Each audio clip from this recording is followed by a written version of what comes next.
આજથી થોડાક દિવસ પહેલાં છોટાઉદેપુર જિલ્લાના નસવાડી તાલુકામાં એક વૃદ્ધ મહિલાના ત્યાં લૂંટના ઈરાદે આરોપીઓ આવે છે, હત્યા કરે છે। ત્યારબાદ મહિલાએ જે અત્યંત કિંમતી લાખો રૂપિયાના જે કડલા પહેર્યા હતા તે ચોરી કરીને પગ કાપીને લઈ જાય છે।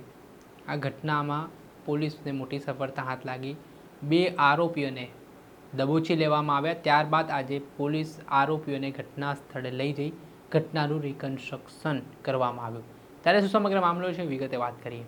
વૈષ્ણવજન તો તેને કહીએ જે પીડ પરાઈ જાનાને રે। દર્શક મિત્રો, નવજીવન ન્યૂઝમાં આપનું સ્વાગત છે। હું છું ફૈઝાન।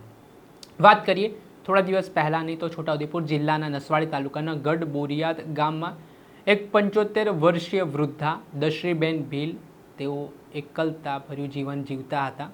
ત્યારે થોડાક દિવસ પહેલાં બે આરોપીઓ જેમાં રણજીત ઉર્ફે રંગો ભીલ અને બિપિન ભીલ નામના આ બંને આરોપીઓ એક ષડયંત્ર રચે છે।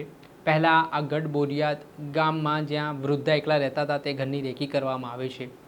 આદિવાસી સમાજની પરંપરા મુજબ દશરીબેન ભીલે પોતાના પગના કડલા પહેર્યા હતા જે ચાંદીના હતા અને તેની કિંમત અંદાજિત 3 લાખ રૂપિયાની આસપાસ મનાય છે।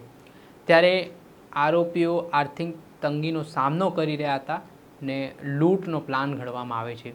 જ્યારે બપોરનો સમય હતો, સુમસામ જે જગ્યા હતી, ગામમાં કોઈ હતો નહીં, ત્યારે ગઢ બોરિયાદ ગામમાં આરોપીઓ દ્વારા જે મહિલા છે તેમના ત્યાં ત્રાટકવામાં આવે છે અને ત્યારબાદ તેમની હત્યા કરી દેવામાં આવે છે। તેમના માથે લાકડાના ફટકાઓ મારીને દશરીબેનની હત્યા કરીને તેમના જે પગમાં રહેલા જે ચાંદીના કડલા હતા તેમના પગ કાપીને એ કડલા કાઢી લેવામાં આવે છે।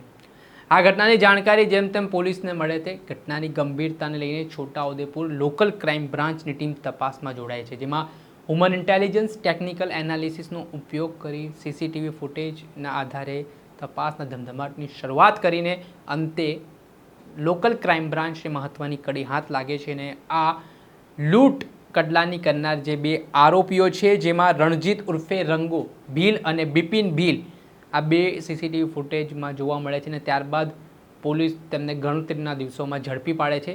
તેમની જ્યારે સઘન પૂછપરછ કરે છે પોલીસ, ત્યારે તેઓ ભાંગી પડે છે અને તેમણે જ આ હત્યા કરી હોય લૂંટના ઈરાદે તે પ્રકારની કબૂલાત કરવામાં આવે છે। આ ઘટના બાદ ગઢ બોરિયાદ ખાતે જ્યાં બનાવ સ્થળ હતો ત્યાં લોકલ ક્રાઇમ બ્રાન્ચે આરોપીની ધરપકડ કરીને આજે આરોપીઓનો વરઘોડો કાઢવામાં આવ્યો, જેમાં પોલીસની ભાષામાં વાત કરીએ તો ઘટનાનું રિકન્સ્ટ્રક્શન કરવામાં આવ્યું, એક એક કડીઓ નોંધવામાં આવીને જે આખો જે ચકચારી બનાવ સામે આવ્યો છોટાઉદેપુરમાં, જેમાં લૂંટ કરવાના ઈરાદે જે વૃદ્ધાની જે હત્યાનો બનાવ બન્યો તે મામલે પોલીસે હવે કડકમાં કડક કાર્યવાહી હાથ ધરી છે અને સમગ્ર બનાવ મામલે પોલીસે અલગ અલગ કલમો હેઠળ ગુનો નોંધીને આરોપીઓને જેલના સળિયા પાછળ પણ ધકેલ્યા છે। દર્શક મિત્રો, આવો જ આ વિડીયો સાથે આપને માહિતગાર કરતા રહીશું, એટલે નવજીવન ન્યૂઝ જોતા રહો।